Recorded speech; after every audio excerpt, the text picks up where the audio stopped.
Hello and welcome to the Slingshot channel. The time has come. My first real sample of a production My Interceptor. Let me show you its features. Okay folks, this is not a full test because I just received it and we have a little bit of sunshine left and then it's going to be dark, and in the next days the weather forecast says rain, rain, rain. So I just want to run you through the basic things that have changed since I first introduced a handmade prototype 11 months ago. So the mice not only sent me the crossbow, but they also sent me a whole lot of additional things, like another magazine. They also have a 12-shot magazine that would fit more comfortably into an ammo belt, I guess. I don't have the original My throwing arms. I have to correct myself. I do have them, but they're in the whole pile of parts that I had to put somewhere else because my burnt down workshop is in repair currently and I needed to clean it out. So they're somehow in the pile. I can't find them. So I've been using Steambow, even though I don't like it very much. It's compatible anyhow. They also sent me some parts. Like here is the other part for a lower mount of the rear stock.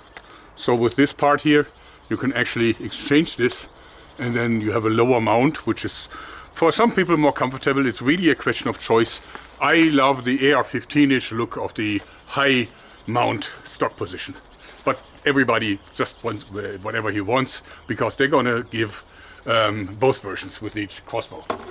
And then there is even one that has no attachment at all, and that's like a CIA stealth mode.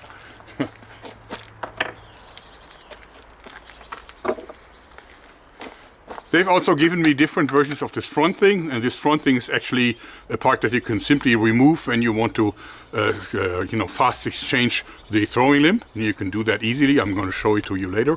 And they have different versions of this one. So this is like the short CIA compact version, like snub nose, and this is like the sniper version that just guides the arrow for a longer time. So hopefully giving it more accuracy. Main feature of this crossbow is of course the exchangeable magazine that you put in from below. That's so cool. And of course you have this super cool way to fill in the arrow just by clicking it in place, just like if you would fill a firearm magazine, like so. A bit hard to do it with my crossbow in my elbow here, but that's how you fill it. And you can see that they have these two springs here that actually will release the bolt into the groove every time you cock the weapon. So this is then pressed down here, left and right, and then exactly one arrow is dispensed. And this arrow is then also relieved from the pressure of the magazine spring. Now Steambow said that it can't be accurate because there is no groove.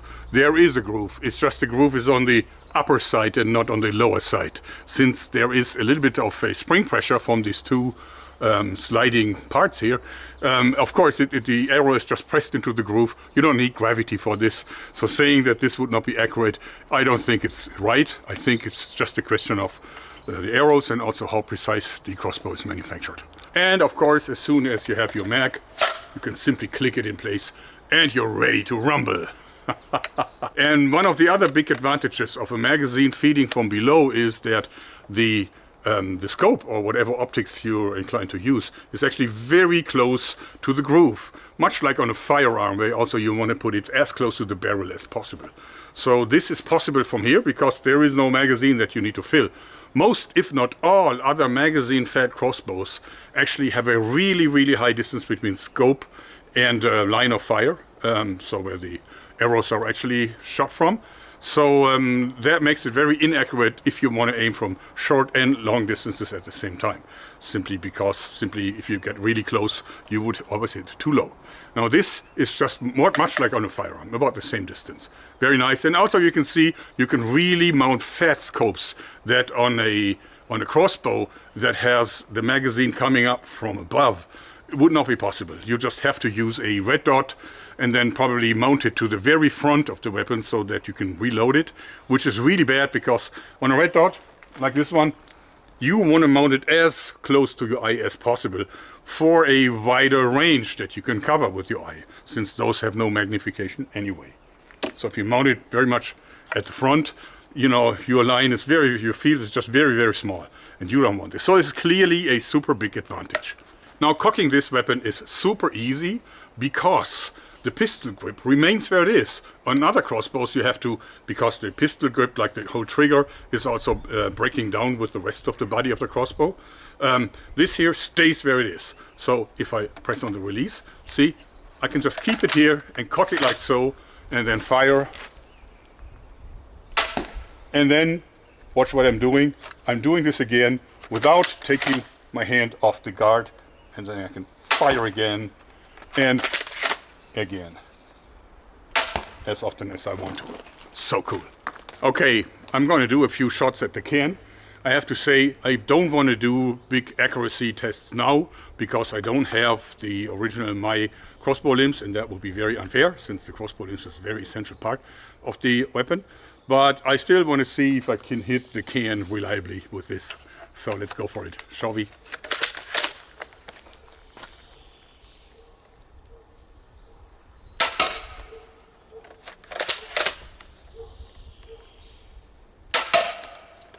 Seems like we can.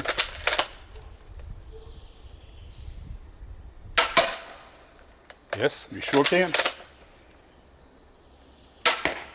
Okay, that was a little bit to the right, I think, but it was also me. Okay, that hit again. I believe it is really accurate, but of course, again, I don't want to judge it too early since this is not the original limb set. Shooting cans is not very healthy for the arrows either. Now I want to show you how you can exchange, for example, the throwing limb set. What you do is you press on this little, oops, wind.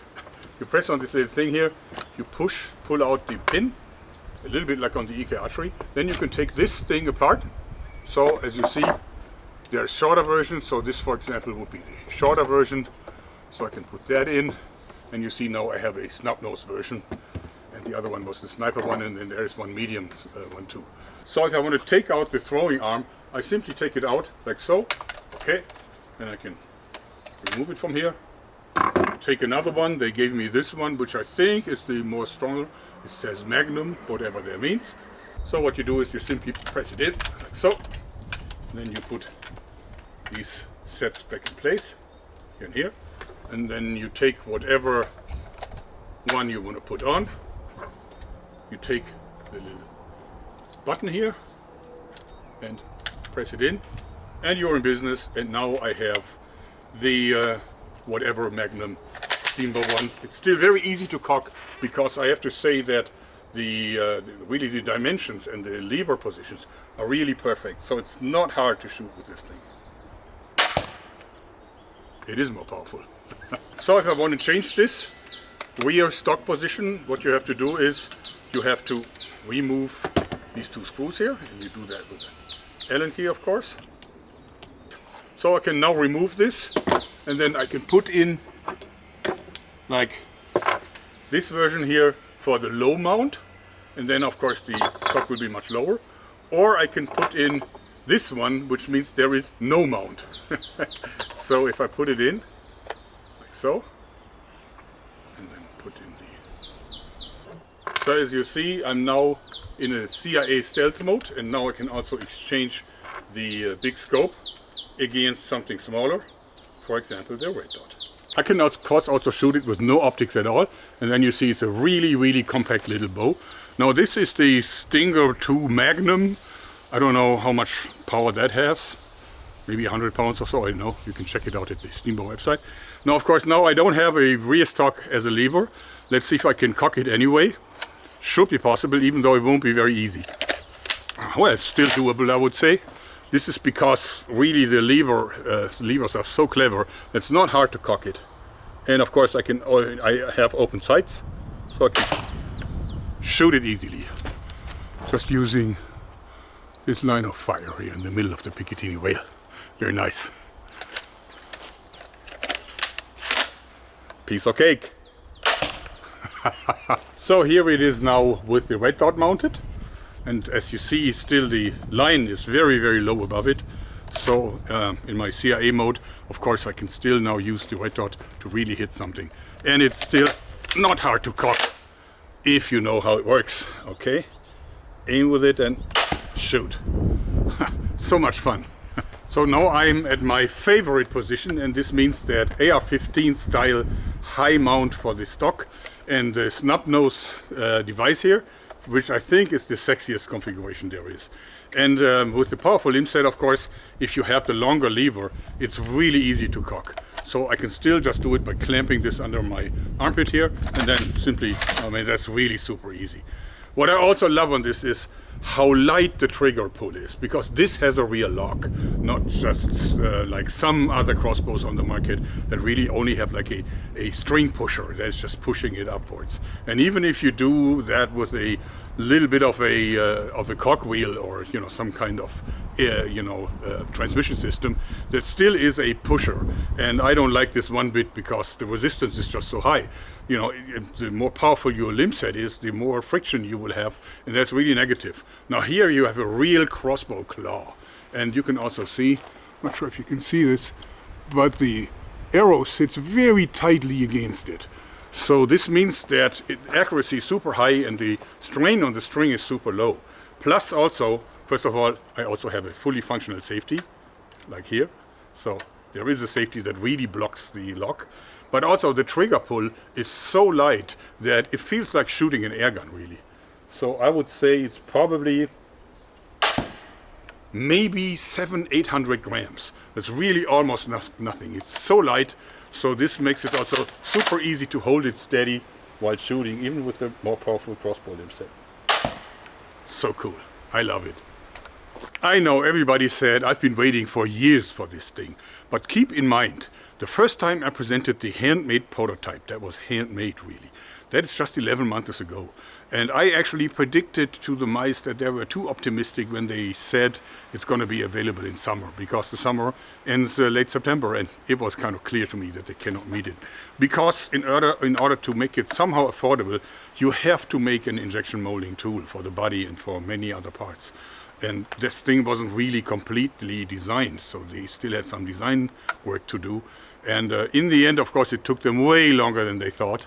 But still, 11 months is not bad. Typically, for me, it takes about 18 months from a handmade prototype to the mass-produced, really, really reliable and well-tested model. So I wouldn't even say that they're slow. But a lot of time has passed, and people were waiting for it so impatiently. Now the big question is, when will it finally be available? Well, they now have to finalize the tools. It's going to take them maybe a month, and then production, and then transportation. So I would guess that it's going to take another 3 months before it becomes available, maybe 4. What will it cost? We don't know that yet, because we haven't really gotten any pricing for it. And we also have to decide what kind of parts you can buy extra, and what kind of parts you will get with the system. Like extra magazines, then the different barrel sets here, and all this. So this hasn't been decided upon, but I hope that it won't be too expensive. But I'll keep you informed, of course. Anyway, I'm in love with this thing. Aren't you too? This is like the coolest crossbow I've seen in a long time, and it shoots so well. I really love it. Truly love it. So a full test is yet to come. Stay tuned. This was just a little first impression video. Anyway, so a full test is yet to come. This was just my little first impression video. Anyway, I hope you like this, because that's it for today. Thanks and bye.